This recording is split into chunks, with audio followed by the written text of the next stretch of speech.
기독교는 하나님의 계시에 뿌리를 두고 있습니다. 하나님의 계시라는 것은 하나님의 말씀을 이야기합니다. 이 말씀이라고 할 때 이 말씀은 세 가지 것이 있습니다. 어떤 것이 있죠? 말씀이라고 할 때 라틴어로 어떤 것이 있죠? 혹시 기억나세요? 하나님께서 말씀하시되라는 보챔이라는 것이 있습니다. 목소리죠. 목소리, 보챔. V-O-C-O-M, 보챔. 그리고 또 무엇이 있다고 그랬죠? 베르브, V-E-R-B-U-M. 베르브이 뭐예요? 베르브이 뭐야? 베르브는 대답했잖아. 라틴어만 기억하고 한글을 모르네? 오우. 베르브이 뭐예요? 선포되는 말씀. 선포되는 말씀이죠. 그 다음에 또 하나는 세르모넴, S-E-R, M-O-N-E, 모넴, M. 세르모넴은 뭐예요? 예수 그리스도를 이야기하죠. 그리고 말씀이라고 할 때, 그 베르빈이라고 할 때, 베르빈도 두 가지 것을 있다라고 말씀드렸어요. 그죠? 가르치는 말씀과 선포되는 말씀이 있습니다. 그래서 이것을 말씀이라고 합니다. 그래서 교회에서 은혜의 방편이라고 할 때 세 가지 것을 이야기합니다. 그렇죠? 순전한 말씀이 선포되어지고 시행되는 것이고, 그 다음에 바른 성례가 시행되는 것이고, 바른 기강이 시행되는 것입니다. 그래서 이 세 가지 것을 통해서 성령님께서 역사하셔서 우리의 신앙을 바르게 하고 은혜를 주시는 수단으로 이 세 가지 것을 사용합니다. 순전한 말씀의 선포, 바른 성례, 그리고 기강 또는 권징이라고 우리가 쉽게 생각하고 있는 권징을 이야기하죠. 자, 이 세 가지 것을 통해서 우리가 은혜를 받는데, 특별히 말씀이라고 할 때 우리가 가르쳐지고 선포되는 내용 가운데 가장 중요한 기독교의 3대 교리가 있습니다. 초대교회에 확립된 것이죠. 어떤 교리를 통해서 그 사람에게 물어보면, 또는 그 교회에 물어보면 바른 신앙을 가졌는지 거짓된 신앙을 가졌는지 알 수 있다고 했죠. 이 세 가지 것은 무엇이죠? 초대교회에 확립된 이 교리 말하는 것인데 어떤 것이죠?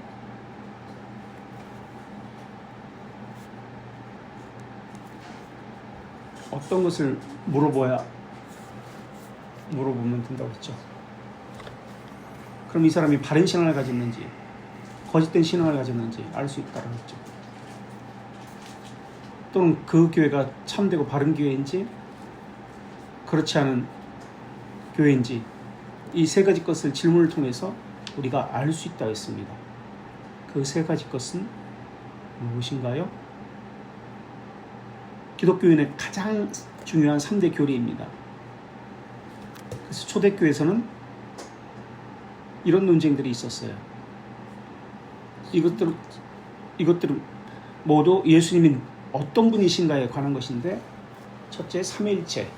예수님이 하나님이냐 그렇지 않느냐, 사람이냐의 문제였죠. 삼위일체는. 그래서 이것의 반대가 반삼위일체입니다. 아니다, 하나님이 사람이다. 그리고 이 사람이 어떤 예식을 통해서 세례라든지 어느 시기에 하나님으로 인정되었다라는 것이죠. 그리고 또 하나는 뭐죠? 세 가지 것 중에 또 예수님에 관한 겁니다. 예수님이 베드로에게 질문한 것처럼 예수님이 어떤 분이냐, 너희는 나를 누구라 하느냐고 질문했죠.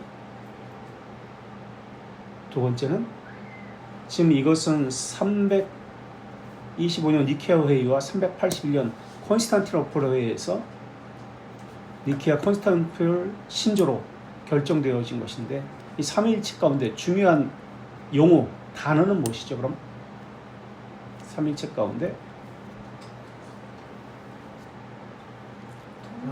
동일 본질, 호모오시우스, 동일 본질이란다 합니다.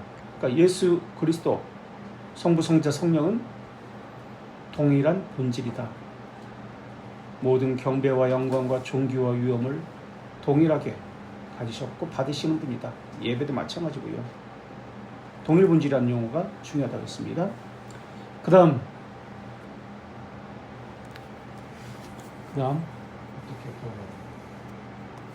어떻게 구원받는가? 그것은 무슨 논쟁이라고 하죠? 무슨 논쟁? 그럼 두 번째 거부터 이야기합시다. 그건 세 번째 거야. 그래. 431년과 451년, 431년 에베소 회의와 451년 칼케돈 회의에서 결정된 예수님의 두 본성, 신성과 인성을 완전한 하나님이면서 완전한 사람이라는 이 두 본성은 중부자라는 개념입니다. 예수님이 어떤 분이신가? 언제나 하나님이시며 완전한 사람이십니다. 그래서 중부자라는 개념이죠, 이것이. 그게 기독론 논쟁입니다. 예수님에 대해서 두 본성 논쟁. 단성론이라고 그러죠. 반대로 우리는 양성론이라고 합니다. 신성과 인성, 양성론. 그러나 그렇지 않다. 신성만 또는 인성만 또는 신성이 인성을 흡수했다. 이러한 논쟁. 그래서 하나만 있는 것을 가지고 단성론이라고 합니다. 단성론 논쟁이라고 이야기하죠. 단성론. 그 다음에 아까 이야기한 세 번째, 어떻게 구원받는지. 그래서 이건 431년에 있었던 논쟁인데요. 누구와 누구를 생각해야 되죠? 20년 동안 이거 가지고 싸웠습니다. 누구와 누구를 생각해야 되죠? 그런데 지금 그 후예들이 지금도 그 사상을 가지고 신앙생활합니다.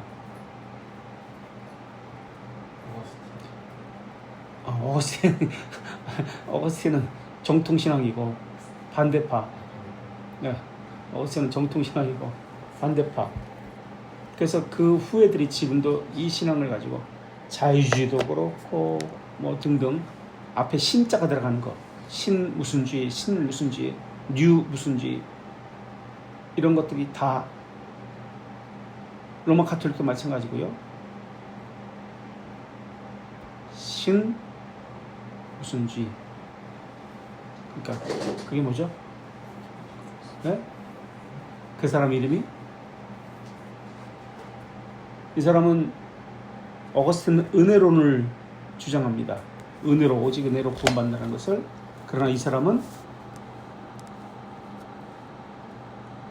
어떻게 구원받는다? 행위로 구원받는다. 그래서 이 사람은 누구죠? 무슨 주의라고 얘기하죠? 이것을? 네? 아르미스주의가 초대교회.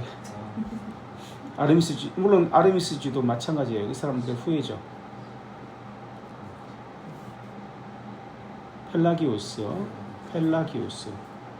펠라기우스를 통해서 구원받는 것이 점점 신자가 붙으면 신협력론이 됩니다. 시너지즘. 자, 이 세 가지 것 위에 가장 중요한 이 세 가지 교리 위에 우리의 신앙과 교회의 신앙이 세워졌습니다. 그리고 그 교회는 교회를 다스리는 정치 원리 그리고 제도가 있습니다. 교회를 세우는 뼈대는 정치 원리이고 교회 정치고, 그리고 교회 교리가 그 근육입니다. 그러니까 뼈대가 튼튼해야 됩니다. 그리고 거기에 근육이 붙는 것이 교리다. 이 뼈대는 교회 정치다. 우리는 이것을 교회 질서로 지금 배워가고 있습니다. 그렇죠? 교회 질서, 정치. 교회 정치 제도는 기준이 있습니다. 그 기준에 따라 네 가지로 분리됩니다. 사도성, 첫째가 사도성에 관한 문제이고요. 둘째가 교회의 권세와 치리권에 관한 문제입니다. 교회의 권세와 치리권, 교회의 권세가 누구에게 있느냐, 이런 것들을 얘기해요. 그 다음에 진리 분별, 진리 분별을 누가 할 것인가, 그것이 진리다, 하나님의 말씀이다, 아니다, 누가 할 것인가, 진리 분별에 대해서. 그리고 주권, 기본 주권이 누구에게 있느냐.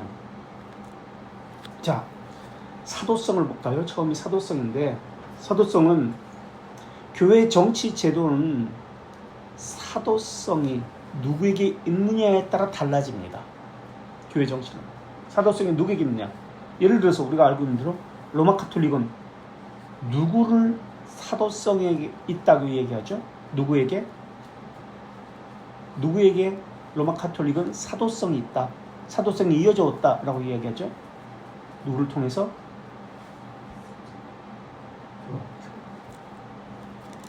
그러니까 베드로를 통해서 사도성이 베드로에게 있다라고 이야기합니다. 에라스투스주의는 지금 우리 초대교회 종교개혁사에서 에라스투스주의라 합니다. 에라스투스라는 스위스의 의사가, 신학자가 주장한 것인데, 이것은 누구에게 사도성이 있다고 이야기하는 것일까요? 에라스투스주의는? 우리 코로나 때 그런 얘기 많이 있습니다. 여러분들 지난 교회에서도 그렇게 했는지도 모르겠습니다. 국가에서 명령하는 건데 교회가 안 들어? 이게 에라스투스주의. 사람들 그렇게 생각하고 신앙생활해요. 에라스투스주의. 자기도 모르게 에라스투스주의를 교회 원리로서 그렇게 생각하고 하고 있습니다. 다시 말하면 왕에게 하나님이 세우셨다, 사도성이 있다, 권한이 있다라고 생각하는 것이 에라스투스주의입니다. 이렇게 사도성이 누구에게 있느냐에 따라서 교회 질서가 바뀌어요.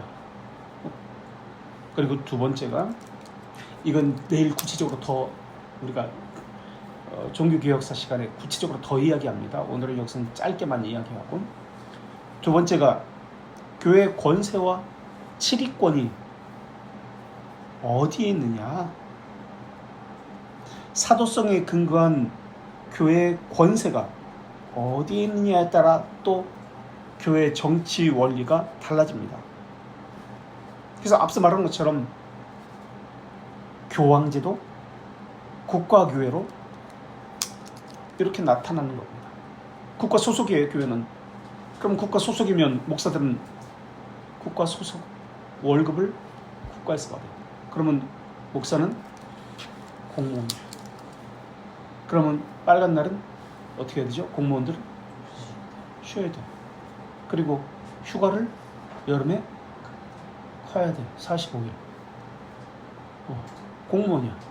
그리고 교회는 국가에서 너 저기 노원구청 가서 일해, 너 강서구청 가서 일해, 너 한 5년 있었으니까 영등포구청 가서 일해. 그럼 국가에서 그렇게 명령을 내리면 5년마다 한 번씩 움직이는 거예요. 이게 국가교회예요. 그러니까 그거에 따라 엄청나게 달라지는 거예요, 교회 질서가.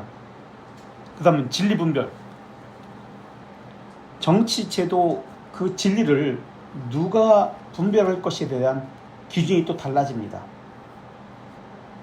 지금까지 얘기했던 것처럼 국왕이 할 것인가, 또는 교황이 할 것인가, 또는 회중교회는 누구 하죠? 회중교회는 회중이 하는 거예요. 회중. 다수결에서 회중이 하는 것, 이거 회중교회. 그래서 진리 분별, 이거 진리 아니야, 회중들이 하는 거예요. 이거 진리 아니야, 교황이 하는 거야. 진리 아니야, 왕이 하는 거야. 교회는 이렇게 해야 돼. 왕이 명령을 내리면 무조건 따라야 돼. 에라스투스주의면. 그런 신앙을 가지고 있다면 그렇게 반응할 수밖에 없어요. 그 다음에 네 번째가 주권입니다. 기본 주권. 교회 헌법에서 주권은 교회권의 그 치리권, 근원이 되는 기본적 권리를 의미하는데, 그러니까 기본적 권리라고 할 때 이 기본적이라는 말은 교회 질서를 형성하는 1차적 권리라는 의미입니다. 그러니까 근원적이고 시원적인 의미라는 얘기인데, 교회 주권은 근원적으로 신학적으로는 예수 그리스도지만은 교회의 직무는 아래로부터 온다는 이야기입니다. 그러니까 교회 헌법에서 이야기하는 교회의 주권은 교회의 의사를 최종적으로 결정하는 게 누구냐는 이야기하는 거예요. 교회의 의사를 결정하는 최종적인 권한이 누구에게 있느냐? 회중교회는 누구에게 있습니까? 회중에게 있어요. 다수교회에 대해서 회중이 결정하면 그게 결정이 되는 거예요. 또 교황 제도는 교황이 결정하고, 에라스투스주의 제도는 국왕이 결정을 합니다. 그럼 우리는요? 장로교회는? 장로들이 저를 결정한 거예요?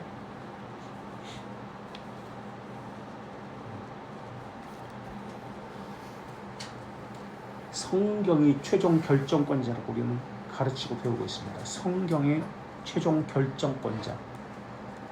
그렇다면 그것이 성경 말씀인지 아닌지 어떻게 합니까? 이렇게 나와야 돼요. 그래서 장로를 선출할 때 성경과 교리와 이 교회 질서 다 포함해서 정토한 사람을 장로로 선택합니다. 그래서 그 장로가 성경의 빛에 의해서 그 교회를 하나님의 말씀을 최종 권위로 삼고 결정권자로 삼고 그 교회를 그렇게 세워져 가게 되는 겁니다. 그런데 문제는 장로가 자기들끼리 똘똘 뭉쳐, 그래서 자기들이 결정을 해. 다수결에 의해서. 그럼 회중교회가 될 수도 있고요. 아니면 선임장로라는 제도가 있어서 계급적인 장로가 있어. 너 장로 몇 년 차야? 1년 차. 말을 하지 마. 그러면 가만히 있어. 선배 장로가 하는 대로 해. 따라해. 이렇게 나오면 이거는 이제 교황 정치가 되는 거예요. 일반적인 교회들은 이런 모습을 다 띠고 있습니다. 목사가 아무리 반대해도 그 성경적이 아닙니다 그래도 다수결에 의해서, 이건 회중 정치잖아요. 그죠? 당회원들이 장로회에서 다수결로 결정이 돼버리는 거예요. 성경적이다 아니다 아무리 얘기해도. 장로 수가 더 많아요 목사보다. 그렇죠? 그렇게 결정되어 버린 거예요. 그런 폐단이 있습니다. 그래서 권한을 당회가 전부 독점해 버리니까 목사는 월급 사장과 같아요. 아무런 권한이 없어. 결정권도 자기는 한 표에 불과해. 수많은 장로들과 한 10명 있으면 한 표, 9명은 그렇게 안 됩니다 반대해버리면 그 끝이야. 이런 폐단이 있는 거예요. 물론 헌법에는 당회의 잘못에 대해서, 그 결정에 대해서, 문제를 일으킨 당회원에 대해서 견제할 수 있는 그러한 치리회가 또 있습니다. 공동의회가 있고, 교회 전체, 세리교회 전체 그 회의, 그리고 재직들의 회의는 재직회도 있고, 그리고 무엇보다 노회가 있습니다. 노회. 그런데 문제는 공동의회도 전체 교인들의 그 회의에서도 누구의 결정에 의해서 그 공동의회가 모여지냐면, 누구의 결정에 의해서 공동의회가 모여질까요?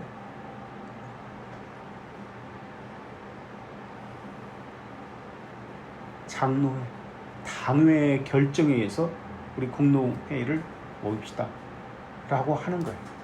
그럼 당회가 결정을 해버리면 공동회의도 모을 수가 없어요. 그래서 목사 쫓아내거나 목사를 지지하거나 교인들마다 어떤 사람들이, 집사들이 예를 들어서 서명받으면서 전 교회 교인들의 집집마다 돌아다니면서 서명받으면서 그걸 가지고 당회에 제출하기도 합니다. 그런 경우 교회 분란이 있는 그러한 교회에서 많이 하는데 경험해 본 적 없어요? 들어본 적도 없어요? 그럼 엄청나게 많이 해요. 수시로. 모든 교회들, 분란 있는 그런 교회들. 그래서 재정권, 인사권, 그다음에 치리권 모두 당회 가지고 있어요. 그러니까 당회가 바르게 성경적으로 하느냐 하지 않느냐에 따라서 그 교회는 어떤 교회인가가 규명되는 거예요. 그만큼 장로들이 중요해요. 장로들의 허락 없이는 공동회의도 할 수 없기 때문에. 근데 장로가 70세까지 한다고 합시다. 그때까지 하는데 그럼 몇십 년 동안 젊어서 장로가 된 사람은 평생 한 몇십 년 동안 그렇게 한다고 생각을 해봐요. 그 교회가 어떤 교회가 되겠는가. 그러니까 이거 엄청난 문제예요. 한 번 잡으면 한국교회는 끝까지 70세 그 이상 은퇴하고 나서도 영향력을 발휘해. 원로 장로실이라는 거, 원로 장로들 있었나요, 교회? 원로 장로들이 있어가지고 원로 장로실이 있어. 그래서 장로가 되면은 목사가 오면은 원로 장로들한테 와서 인사를 해요. 상왕이야. 은퇴를 했는데도 왕처럼 영향력을 끼쳐. 그래서 장로들의 결정권도 이 원로 장로실에서 결정을 해서 지시해. 그래서 그것을 따라. 전통적이라고 말하는 오래된 교회일수록 그래요. 그래서 네덜란드 개혁교회에서는 장로를 4년에 한 번씩 그렇게 임기를 정했습니다. 무조건 4년 후에는 물러나요. 그리고 다시 1년 후에 장로 선거에 다시 출마할 수 있습니다. 엠덴에서는 엠덴이 뭔지 아세요? 엠덴이라는 곳. 엠덴.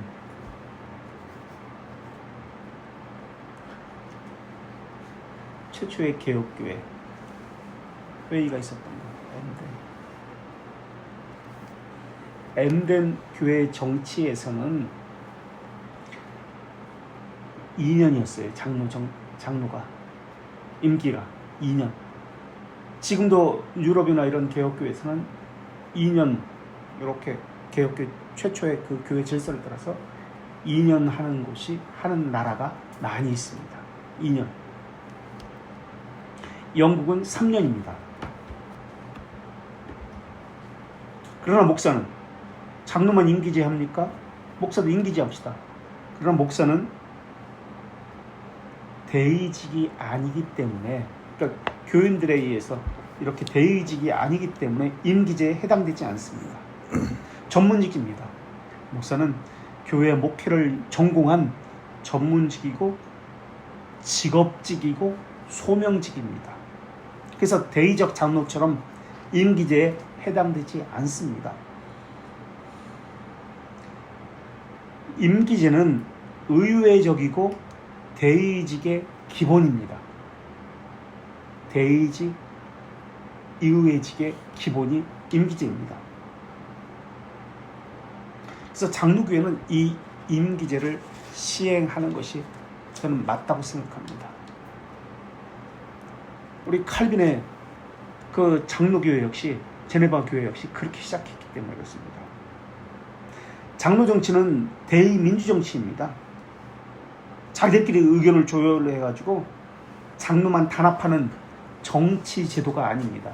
대의 민주 정치라는 것은 모든 사람들의 의견을 모아서 대표해서 장로들이 이야기하는 것이지, 자기들 의견을 우선적으로 자기 유리함에 따라서 하는 것이 아니다라는 개념입니다.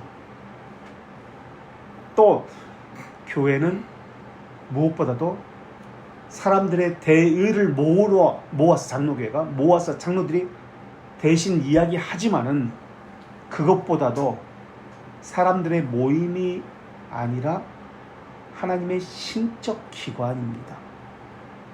그렇기 때문에 이 교회가 하나님의 말씀에 근거해서 이러한 모든 것들이 세워지고 있는지 살피고 그렇게 하도록 하는 것이 장로교회입니다.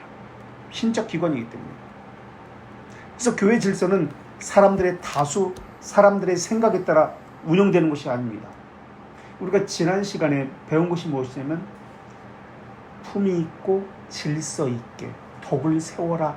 고린도전서 14장 40절의 말씀을 가지고 이게 바로 장로교회의 정치 원리다라고 배웠습니다. 그렇죠?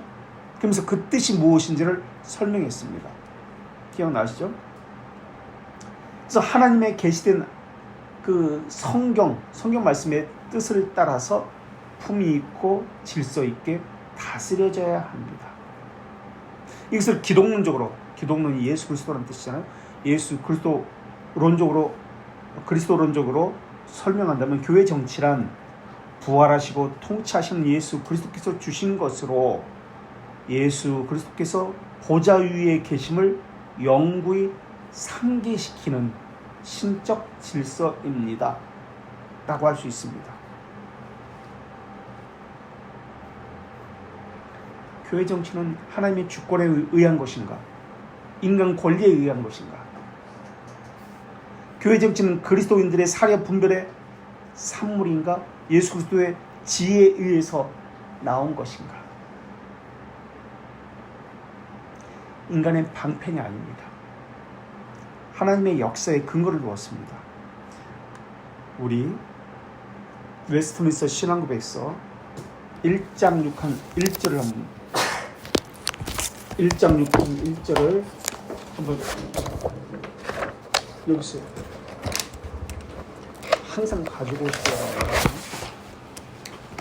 1장 6한 1절 석시영지 한번 읽어주시죠. 1장 6한 1절 151쪽에 있습니다. 151쪽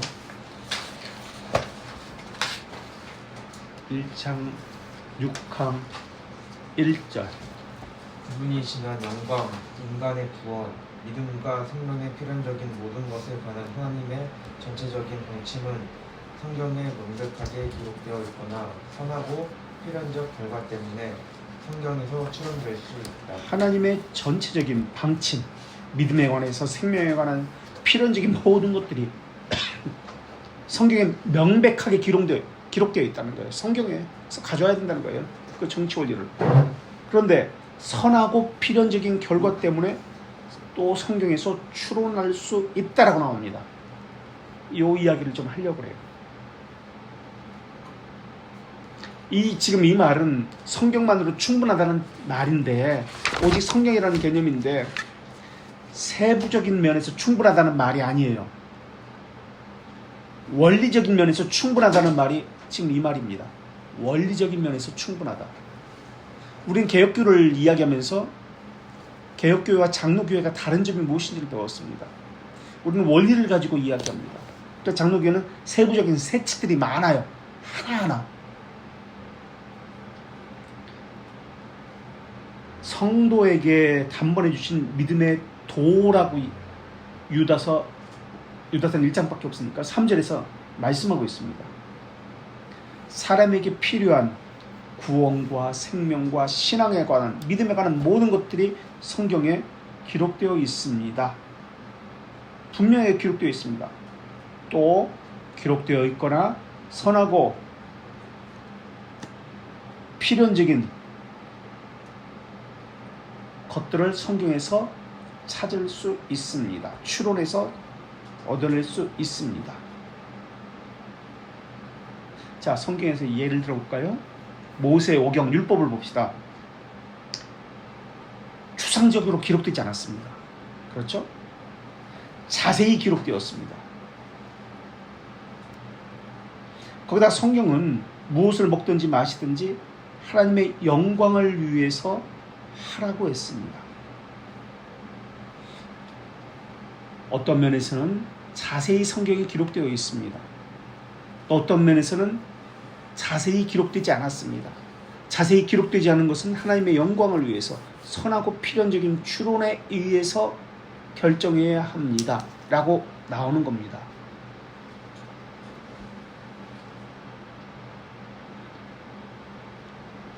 선하고 적절한 추론에 의해서, 필연적 결론에 의해서. 그렇다면 이것이 도대체 또 어떤 뜻인가? 구체적으로 어떤 뜻인가? 한번 이야기를 해야 되겠죠. 성경 전체를 삶아서 성경 전체로 통해서 이끌어낸 바르고 필연적인 귀결이란 뜻인데, 성경 전체를 통해서 끄집어낸 바르고 필연적인 귀결이라는 뜻인데, 이 성경전은 원리라는 말이거든요. 그러니까 사람들의 일반적인 사고, 세상적 가치 체계에 의해서가 아니라는 말입니다. 코로나 시기에 어떻게 했습니까? 교회에서 점심 먹지 말라고 그랬죠. 근데 식당에서는 먹어도 된다고 했습니다. 또 10분의 1만 모이라고 했습니다.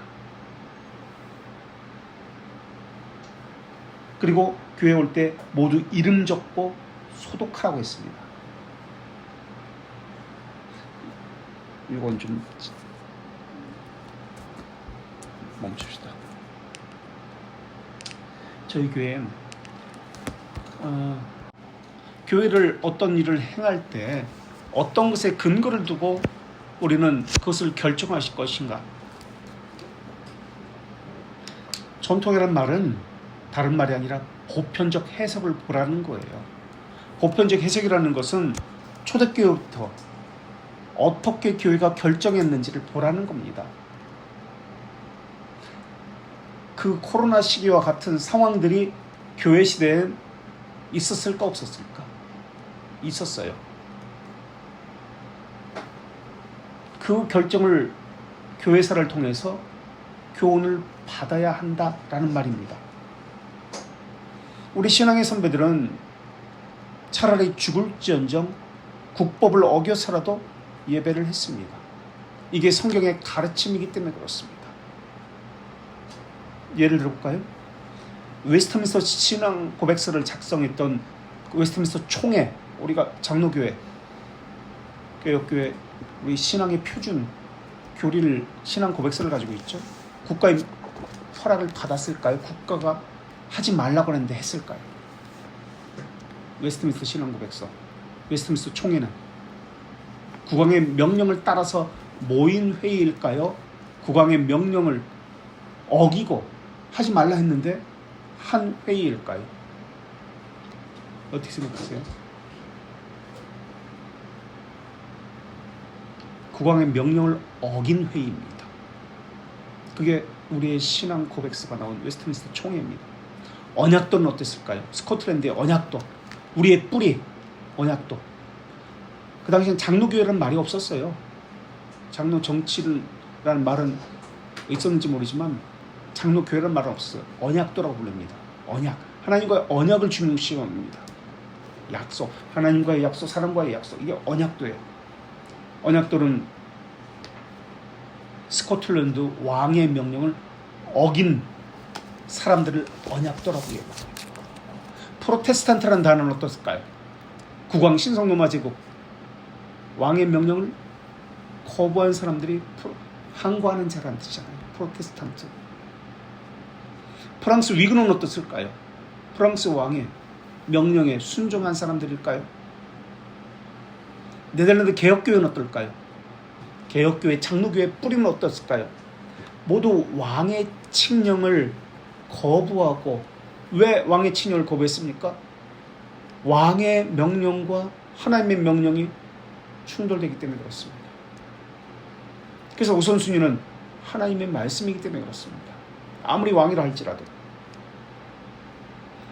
그래서 개혁파, 프로테스탄트 금지 명령을 내렸는데도 불구하고 그 누구도 따르지 않았습니다. 물론 다른 사람도 있겠지만 교회는 따르지 않았습니다. 웨스트민스터 신앙고백서, 지금 우리가 읽었던 1장 6항 1절에 필연적인 귀결에 의해서라고 나옵니다. 근데 그 앞에 단어가, 한 단어가 더 나옵니다. 어떤 단어가 나오죠? 필연적인 귀결, 그 앞에 선하고라는 단어입니다. 선이라는 단어를 우리가 지난 시간에 또 배웠습니다. 선하고, 사람들이 보기에 선한 것입니까? 사람들이 보기에 회중들이 모두가 결정해서 그런 선이라는 개념입니까? 아닙니다. 웨스트민스터 신앙고백서 보면 단어가 영어 단어야 굿이라는 단어가 쓰여져 있습니다. 선하고. 바르고라는 뜻은 우리 웨스트민스터 신앙고백서 1장 9항 152쪽에 있습니다. 원리를 따른다는 뜻입니다. 바르다는 것은, 지금 선하다는 것은 하나님께서 보시기에 좋은 것이고, 우리 태초에 천지를 창조했을 때 하나님께서 보시기에 좋은 것, 이게 진리다라는 개념이잖아요. 선하고. 토브라는 단어였습니다. 우리가 지난 시간에 고린도전서 14장 40절을 하면서 살폈던 단어입니다. 선하고. 유라는 헬라어에서는 유. 웨스트민스터 신앙고백서 1장 9항 원리에 따라서 성경을 무료하게 해석하는 규칙은 성경 그 자체입니다. 한번 좀 석주 형제 읽어주시겠어요? 성경을 무료하게 해석하는 규칙은 성경 그 자체이다. 어느 성경이라도 참되고 완전한 의미에 대한 질문이 있을 때 보다 뚜렷하게 해석이 있어 여러 의미가 있지 않고 하나이기 때문에 보다 뚜렷하게 말하는 다른 성경 구절에서 찾아보고 알도록 해야 다른 한다. 성경 구절에서 찾아보고 알도록 해야 한다라고 했습니다. 해석에 있어서 여러 의미가 있지 않고 하나이다라는 뜻이 무엇일까요? 해석에 있어서 여러 뜻이 있지 않고 하나이다라는 뜻이 무엇일까요?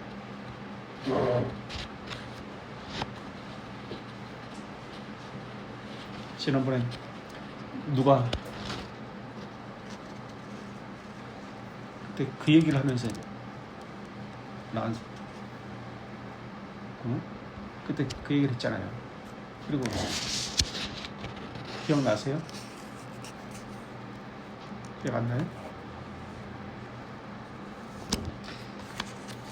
바르고 필연적인 귀결, 이것과 연결된 것이 여러 의미가 있지 않고 하나의 의미다라는 단어입니다.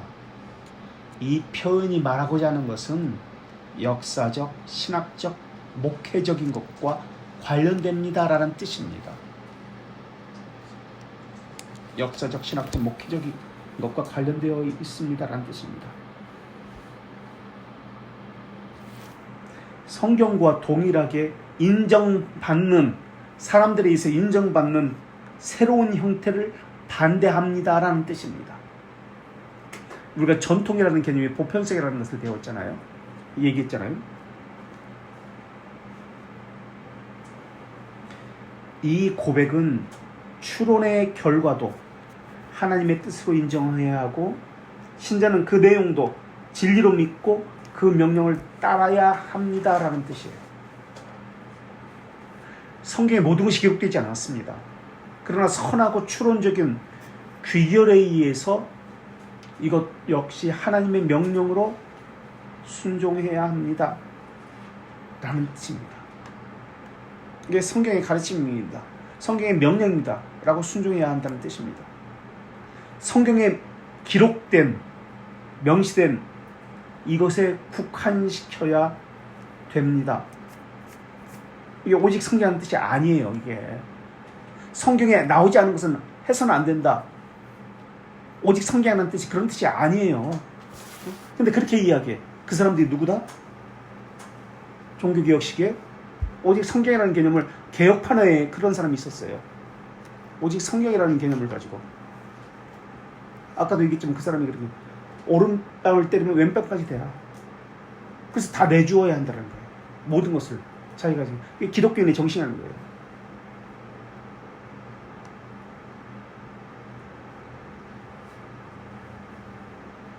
성경부터 바르고 필연적인 귀결로 이끌어내는 것도 우리는 하나님의 말씀으로 믿고 순종해야 합니다 라는 뜻입니다. 이게 누구의 주장이냐면, 지금 신앙고백서에 나왔지만 길레스피의 주장입니다.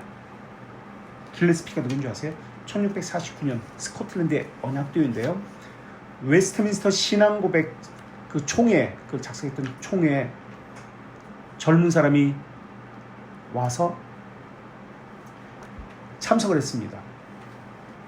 장로교 정치를 주장한 사람입니다. 그리고 장로교 정치 원리를 쓴 책이, 유명한 책이 있습니다. 아론의 쌍난 지팡이라는 책입니다. 아론의 쌍난 지팡이. 이 책을 모르고는 장로교 목사로 해서는 안 돼. 근데 한국교회는 이 책이 번역되어 나오질 않았어요. 장로교 정치 원리를 제시한 언약도가 길레스피예요. 웨스트민스터 신앙 고백서를 작성하는 여기에는 무엇을 가지고 웨스트민스터 신앙 고백서를 작성할 것인가, 어떤 것을 기초로 우리의 신앙을 고백할 것인가 라는 것을 먼저 이야기했습니다. 신앙 고백서가 나오기 이전에, 만들어지기 전에. 그런데 이 웨스트민스터 총회에는 어떤 사람들이, 세 부류의 사람이 모였습니다. 어떤 사람들이 모였죠? 어떤 부류의 사람들이? 장로교 정치를 주장하는 사람들이 다수였고요. 그리고 회중파 또는 독립파라고 했던 존 오웰이라든지 이런 사람들, 토마스 굿이라든지 이런 사람들도 있었고요. 그리고 에라스투스주의가 있었습니다. 자, 그렇다면 왕의 명령을 받는 정치 제도를 가지고 우리가 신앙 고백서를 작성해야 합니까? 아니면 회중의 다수결에 의해서, 회중 정치에 의해서 우리가 교회를 세워가야 합니까? 이때 모든 사람의 잠재운 사람이 이 길레스피. 성경적으로 성경을 통해서 어떤 것이 옳고 그르냐를 따져보자 라고 하면서 성경을 가지고 조목조목 반대해서 에라스투스주의도 그렇고 회중파도 그 장로교 정치에 서명을 할 수밖에 없었어요. 그래서 나온 것이 웨스트민스터 신앙고백서예요. 그 전에 물론 나온 것이 뉴스TV는 장로 정치입니다. 그래서 장로 정치 질서 위에 신앙 고백서가 작성된 것입니다. 물론 그 전에 예배 모범이, 예배 질서가 작성되고 그 다음 이것이 작성됐습니다. 그러니까 우리는 이 신앙 고백서를 문제적으로 고백하는 것이 아니라 어떤 원리에 의해서 신앙 고백서가 만들어졌는지, 어떤 원리에 의해서 교회가 움직여져야 하는지를 먼저 염두에 두고 이것이 나와야 하는 거예요. 그런데 나중에 이제 회중파들이 싫은 거야. 장로교 정치 원리에 서명을 했지만, 그래서 1999년에 런던 침례교 제도를 다시 만듭니다. 회중파. 그래서 지금도 침례교에서는, 일부 침례교입니다. 일부 침례교에서는 이 런던 침례교 신앙 고백서를 가지고 자신의 신앙 고백서로 그렇게 고백하고 있습니다. 정치 원리가 달라요.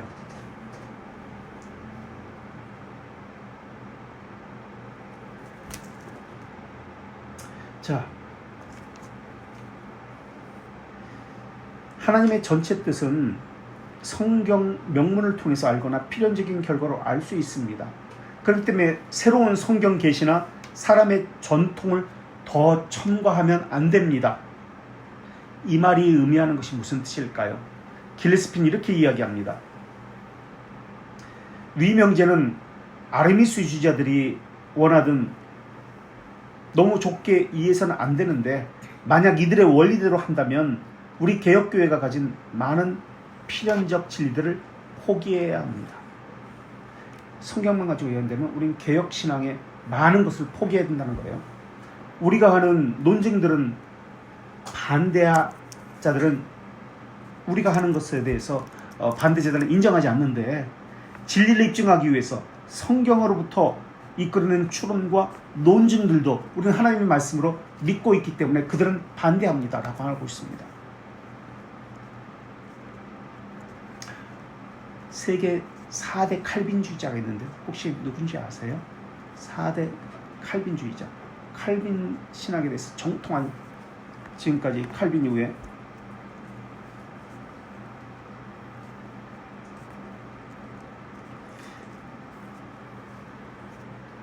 지금 워필드의 이야기를 하려고 그러거든요. 워필드가 이제 세계 4대 칼빈주의자입니다. 워필드.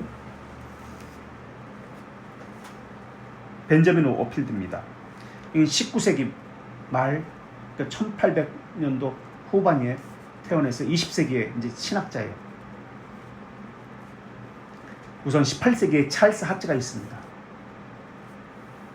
프리처치의 교수 세운 사람. 아니. 윌리엄 커닝햄. 이 사람이 프리처치를 세운 사람.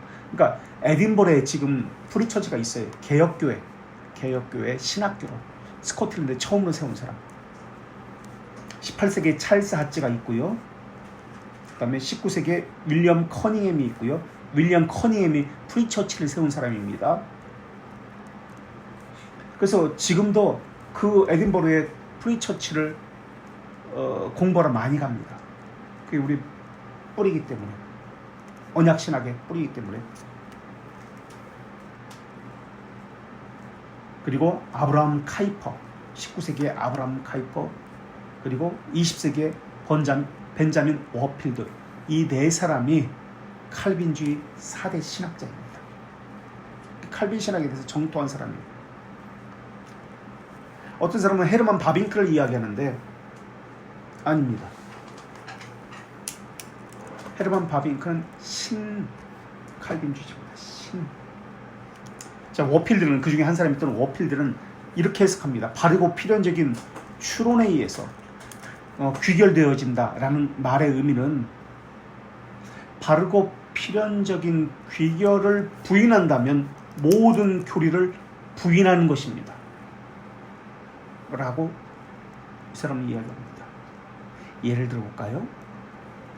바르고 필연적인 귀결을 부인하면 모든 우리가 가진 교리를 부인하는 것이다 라는 말에 예를 들어보겠습니다. 우리는 개혁신앙은 바르고 필연적인 귀결에 의한 건 역시 성경에 기록되지 않았습니다. 성경의 빛을 통해서 볼 때 이것이 바르고 필연적인 귀결이다, 성경에 바르고 필연적인 귀결이다 하면 이것을 하나님의 말씀을 믿고 의지합니다. 예를 들어 보겠습니다. 삼일체라는 단어 나옵니까 성경에? 삼일체 단어 나와요 안 나와요? 안 나와요. 오직 성경만 가지고 이야기하면 부인하게 다 있어요. 이게 삼일체라는 말을. 신학 왜 소개로 문답 우리 육문을 볼까요? 298쪽. 예를 들어서 지금 찾아보는 겁니다. 성경의 필연적인 규결에 의해서 나왔다는 것을 이야기하기 위해서 지금 찾아보는 겁니다. 육문 298쪽에 있습니다. 한번 또 읽어주시겠어요? 신격에는 세 위격이 있는데 성부, 성자와 성령이 있다.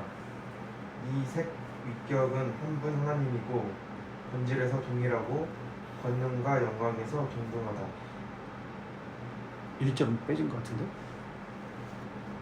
하나님의 신격에는 삼위가 계시는데 성부, 성자, 성령이 계신다. 이 세 위격은 한 분 하나님이고 본질에서 동일하시고, 동일 본질, 우리가 기도할 때 영광과 권능에서 동등하시다가 나옵니다. 여기 이 본문이 성경 어디에 나와요? 성경 어디에 나옵니까? 없어요. 삼일체라는 단어, 동일 본질, 이 단어 없어요. 근데 우리는 그렇게 이야기합니다. 이게 추론, 필연적인 추론에 의해서, 성경의 필연적인 추론에 의해서 나온 문구입니다. 이것이. 그렇다면 성경을 통해서 나왔다고 했는데, 필연적인 추론의 귀결에 의해서 나왔다고 했는데, 성경을 찾아볼까요? 신명기 6장 4절. 6장 4절. 그리고 성경을 좀 이따 또 이야기했지만 자기 성경을 가지고 다녀야 됩니다. 자기 성경이 있어야 돼요. 그 얘기는 좀 이따 하더라고. 6장 4절 한번 또. 이스라엘아 들으라, 우리 하나님 여호와는 오직 유일한 여호와이시니. 고린도전서 8장 4절도 한번 봅시다. 유일하다는 뜻은 한 분이라는 뜻입니다. 그러므로 우상의 제물을 먹는 일에 대하여는 우리가 우상은 세상에 아무것도 아니며 또한 하나님은 한 분밖에 없는 줄 아노라. 예, 하나님이 오직 한 분이라고 하면서 참된 하나님이라고 가르칩니다. 그리고 동시에 마태복음 13장이라든지 마태복음 28장 아버지와 아들과 성령의 이름으로 가르쳐 지키게 하고 세례 베풀라, 그 본문도 있잖아요. 아버지와 아들과 성령, 한 분이라는 단어와 아버지와 아들 세 위격이라는 말은 뺍시다. 성부, 성자, 성령이라는 세 분에 대해서 이야기하고 있습니다. 성경에서. 이 구조를 근거 삼아서 역사적 교회가 바르고 필연적인 귀결에 의해서 하나님은 그 본질에서 한 분이시나 위격에서는 삼위로 계신다는 이 고백을 하게 된 겁니다. 구별을 해야 됐습니다. 한 분 하나님이지만은 성부, 성자, 성령이라 구별된 분들이 계시기 때문에 이분이 초대교회에 있었던 이단들처럼 이때는 이런 모습으로 나타나고 이때는 저런 모습으로 나타나고 한 분인데 구별이 없이 그냥 한 분이 상황에 따라 시대에 따라서 다른 분으로 나타난다. 이것은 초대교회 이단으로 정제된 사상입니다. 이 사상은 무슨 사상이죠? 양태론. 그렇죠. 양태론이라고 합니다. 그때 그래서 우리가 옛날에는 그렇게 배웠어요. 하나님은 집에서는 아버지고 교회에서는 장로님이고 학교에서는 선생님이에요. 한 분이 역할론이래요. 이것은 한 분이에요. 근데 그런 분이 아니에요. 그래서 이 구절들을 증거 삼아서 역사적 교회가 바르고 필연적인 귀결로 받아들이는 하나님이 바로 삼위 동질의 하나님. 니케아 콘스탄티노플 신앙고백서에서 고백하고 있는 거예요. 침례교는 유아 세례 반대합니다. 제세례는 유아 세례를 반대합니다. 그리고 우리 보고 우리는 유아 세례를 인정합니다. 이단이라고 합니다. 잘못됐다고 이야기합니다. 그렇다면 유아 세례 성경에 나옵니까? 유아 세례라는 단어 성경에 나옵니까요? 안 나와요. 유아 세례 없어요. 그럼 이것은 어디서 갖고 온 거예요? 자기들이 만들어낸 거예요? 우리는 장로교회가 가장 성경적이라고 하는데.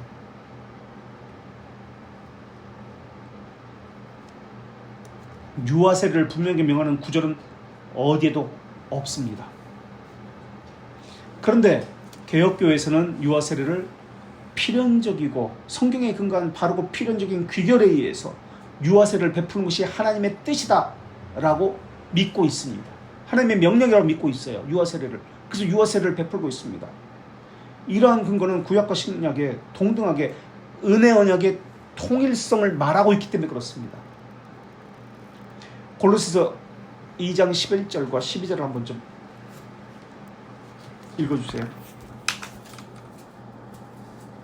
골로새 2장 11절과 12절. 또 그 안에서 너희가 손으로 하지 아니한 할례를 받았으니 곧 육의 몸을 벗는 것이요 그리스도의 할례니라. 너희가 세례로 그리스도와 함께 장사되고 또 죽은 자들 가운데서 그를 일으키신 하나님의 역사를 믿음으로 말미암아 그 안에서 함께 일으키심을 받았느니라. 예, 보세요. 여기에 할례가 세례로 바뀌었다는 구절이 나와요.